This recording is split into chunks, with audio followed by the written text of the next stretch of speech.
আসসালামু আলাইকুম ভাই বারাদার, কেমন আছেন? খুব গুরুত্বপূর্ণ একটা ভিডিও নিয়ে আসছি, দেখতেই পাইতেছেন। তাকে চিনেন প্লিজ দয়া করে। এই ভিডিওটা উনি ওনার পেজে আসছে, তুফান সিনেমার ভিলেন। আপনারা আগে স্ক্রিনে দেখেন, ঠিক আছে?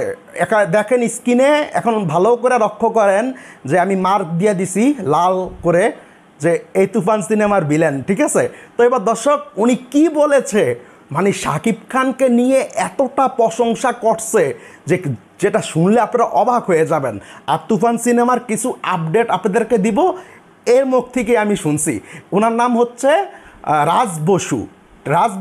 তো রাজ বসু কী বলতেছে আগে আমরা শুনি। হাই, আমি রাজর্ষি। আমি তুফান ছবির একজন অভিনেতা। তুফান ছবিতে আমার নাম সুলেমান। আমি শাকিব খানকে প্রথম দেখি 16 তারিখ থেকেই এই ছবির শুটিং শুরু হয়েছিল। আমার কল টাইম ছিল বিকেল 4টে। আমি শাকিব খানকে চিনতাম না, কারণ আমার কর্মজীবনের বেশিরভাগ সময়টাই কেটেছে মুম্বাইতে।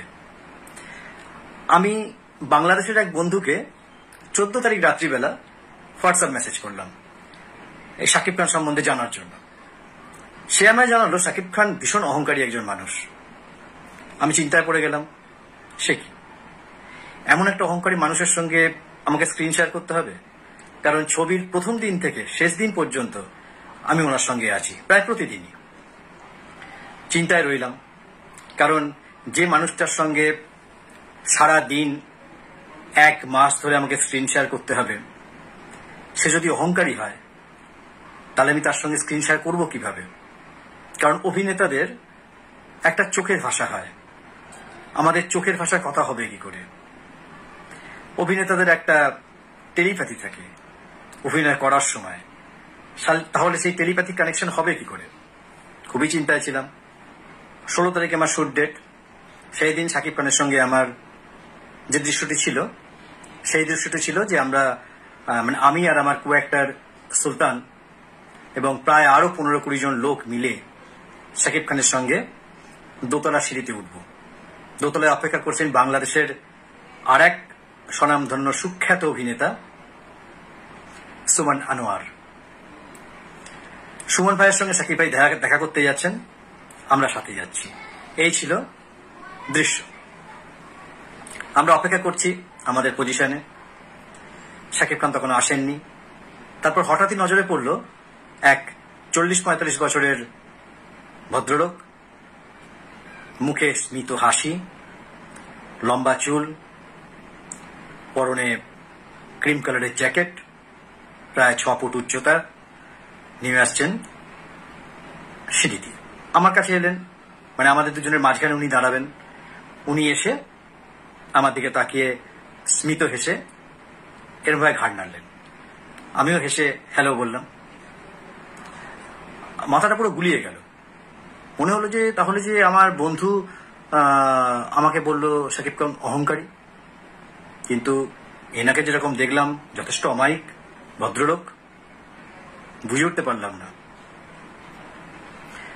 সত্যি কথা বলতে কি, তারপর থেকে 1 মাস দিনের বেশিরভাগ সময় এই মানুষটির সঙ্গে স্ক্রিন শেয়ার করেছি, পাশে থেকেছি। কিন্তু প্রত্যেক দিন অত অসুবিধার মধ্যেও, অসুবিধা কেন, কারণ প্রচন্ড গরমের মধ্যে আমরা শুট করেছি, ওই সমস্যার মধ্যেও ওনার মুখে সব সময় স্মিত হাসি, নিচু স্বরে কথা বলছেন। সম্পূর্ণভাবে এক কথায় বলা যায় একজন কমপ্লিট ভদ্রলোক, কমপ্লিট জেন্টলম্যান। একবার তো এক ভদ্রলোক লোকেশনে এলেন, আমি চিনি না, প্রথমবার দেখলাম। শাকিব খান তখন ফেসে টাচ আপ করছিলেন, শুটিং শুরু হবে। মাথার ওপরে গনগনে সূর্যের উত্তাপ, প্রায় 42 থেকে 43 ডিগ্রি উষ্ণতা হবে দুপুর 1টা। মাথার ওপরে যদিও একটা কাপড়ের ছাউনি আছে, কিন্তু ভীষণ গরম লাগছে, ভীষণ কষ্ট হচ্ছে। ফ্যান চলছে না, কারণ শাকিব খানের চুল ঘেটে যাবে। তো সেই সময় শাকিব খান হঠাৎ লক্ষ্য করলেন ভদ্রলোককে 3-4 জনের পেছনে। সঙ্গে সঙ্গে চেয়ার থেকে উঠে গিয়ে যিনি মেকআপ করছিলেন তাকে হাত দিয়ে সরিয়ে দিলেন। সরিয়ে দিয়ে সেই ভদ্রলোকের দিকে এগিয়ে গেলেন এবং তার সঙ্গে হাত মেলালেন। বুঝতে পারলাম পূর্ব পরিচিত, কিন্তু তিনি কখনোই এত গুরুত্বপূর্ণ মানুষ ছিলেন না যার সঙ্গে অত কষ্টের মধ্যেও সাকিব খান চেয়ার ছেড়ে উঠে গিয়ে পরিচিত মানুষের সঙ্গে সৌজন্যমূলক আচরণ করলেন। হ্যাঁ, ইনি বাংলাদেশের প্রথম সারির নায়ক সাকিব খান। হ্যাঁ, ইনি আমার দেখা সাকিব খান।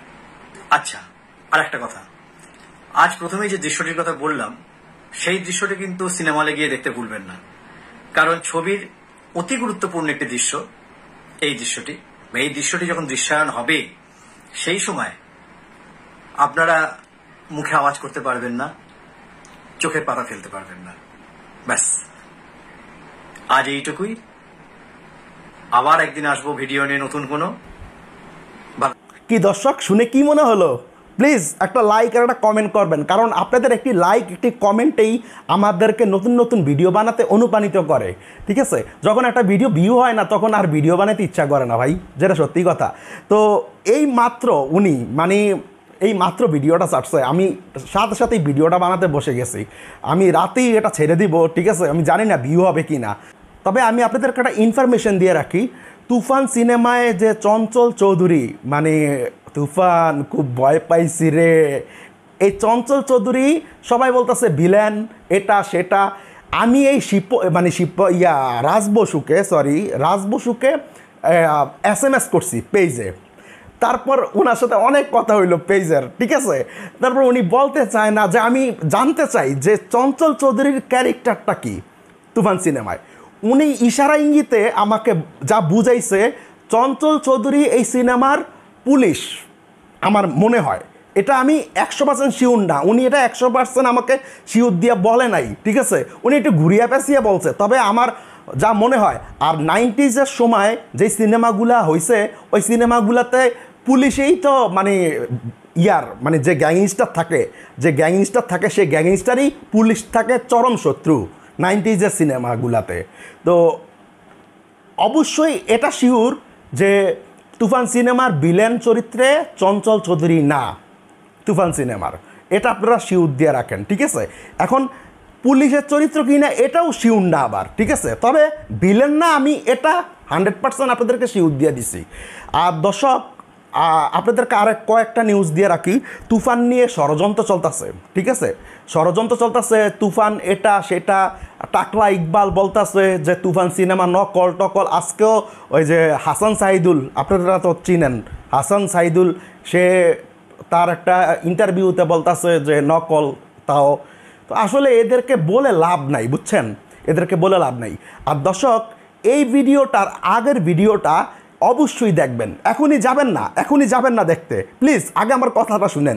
এই ভিডিওটার আগের ভিডিওটা মাহিয়া আর আমার, আপনারা ভাবতেছেন আমরা দুষ্টামি করে একটা ভিডিও বানাইছি, কিন্তু না, এটা দুষ্টামি করে বানাই নাই। এটা মিষ্টি জান্নাতকে পচিয়া কীভাবে ভিডিওটা বানাইছি লাস্ট পর্যন্ত না দেখলে বুঝবেন না। অবশ্যই এর আগের ভিডিওটাতে লাইক কমেন্ট করবেন, অবশ্যই দেখবেন ভিডিওটা। লাইক কমেন্ট করেন আর না করেন, এর আগের ভিডিওটা দেখবেন যে মাহি কীভাবে মিষ্টি জান্নাতকে পচাইছে, ঠিক আছে? আপনারা প্রথম ভিডিওটা দেখে বুঝতে পারেন নাই। আর দর্শক, এই ভিডিওটা প্লিজ আবারও বলতেছি, আমার লজ্জা লাগে প্রতিদিন লাইক কমেন্ট চাইতে, ঠিক আছে?